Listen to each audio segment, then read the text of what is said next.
Let's get to the all-decade teams first. Here are the rules for this one. We're judging players again, 2010 to 2019, so the entire decade has to be accounted for. The selections are all-star format, meaning 2 backcourt, 3 frontcourt players.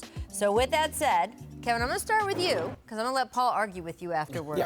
Give us your all-decade team. All right, my front court was pretty easy. And I had LeBron, KD, and Kawhi Leonard. All right. My back, are we together? I'm there with you. I'm still with you. Steph Curry, for reasons aforementioned. Still on the train. I've got as my final member of this team, Chris Paul. And I have him nosing out James Harden. I acknowledge there is a good case for Harden. I think Chris was the better all-around player. Not only just defensively, the way he controlled a game, the way he controlled possession, the efficiency, year in, year out. I know, advanced metrics aside, win shares for 48 minutes. Basically, for each possession, the amount you're on the court, how much do you influence winning? Number 1 in the decade was Chris Paul, ahead of Kevin Durant, ahead of LeBron James, ahead of James Harden.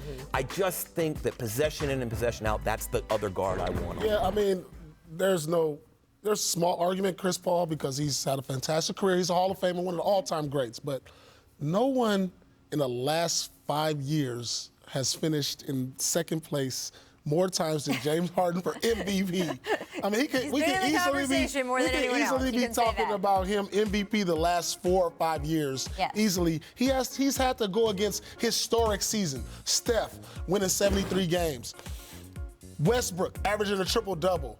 I mean, even last year, Giannis, the things he did, he's had to really hurdle some real monumental seasons to not get MVP. And he's put up historic numbers, and I've never seen anything like this, because we could be sitting here talking about James Harden, 4-time MVP right now. Right, but we're not. And I think it's interesting that both of you guys put up all decades teams that had the same 4 guys who were champions and sort of undisputed greats. And then with your 5th slot, you both went to a guy who hasn't won a title and has different strengths, right? You played with Chris Paul, right? Much more of a defensive point guard. We all know, like we said earlier, James Harden right now is defining a generation with his offensive prowess.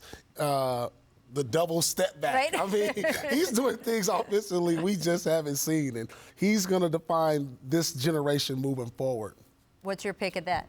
No, and again, listen, there's some bad luck in terms of arbitrary endpoint. Like, don't forget the first 2 years of this decade, James Harden's coming off the bench, right? Whereas Chris Paul is at his peak, right? He's at some of the heights of his power. So I do think. Yeah, I mean, and listen, if the decade were 2013 to 2022, I suspect I will have James Harden on my list. And this is a tough argument. I mean, I grant anybody who thinks Harden is up there. This is one of these things you're talking about. Nobody is finishing off this decade stronger than Harden. That's true. Individually. Well, I don't know. Is LeBron James finishing off this decade pretty strong? We expect that from LeBron. Some guys. Look, Russell Westbrook, there was a time in the middle of the decade, where you say, of course Russell Westbrook would be on one of these lists, but the couple of years he's had since then, he wasn't make either one of your lists. Yeah, I mean, listen, he's up there. I mean, it feels weird to feel like I'm insulting a guy I consider the 7th best player, or the 9th best player, or the 10th best player of the decade. I just, I have Paul, Harden, Westbrook in that sequence. Right. Whew. These are some tough choices. I mean, it's just that. Averaged a triple-double. Not once, 3 times. 3 times in a row. We're taking his greatness for granted, because this will never happen ever again. Right, and this is what happens when you are narrowing down all of these hundreds of players into the top 5 over a 10-year period. But that's why this kind of show is so much fun. I want to get to the team of the decade. Is it possible? Is it anyone but the Warriors? Not for me. And it's not just the championships, the 5 straight finals. It is, let's remember what the conversation in basketball was in 2014. You couldn't win playing with a jump shot-oriented offense, right? You couldn't win playing small. This was gimmickry basketball, and if you wanted to win a championship, you had to do it a certain way. They have completely changed the rules of the game, similar to what Paul talked about, how, and you guys talked about the geometry of the court and what constitutes a good shot. They have changed the way, and it's not just on offense, defensively. That switching movement, that was started by them. They have been the most influential basketball team in recent years. Not only did they change the game, they came up with the term, I believe, positionless basketball.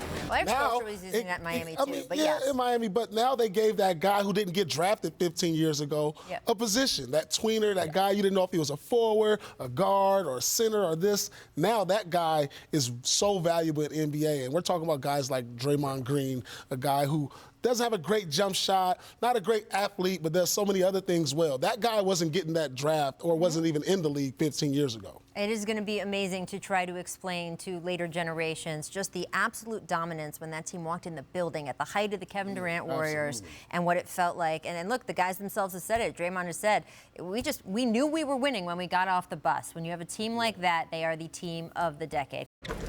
Thanks so much for watching ESPN on YouTube. For more sports analysis and highlights, download the ESPN app. And for live streaming and premium content, subscribe to ESPN+.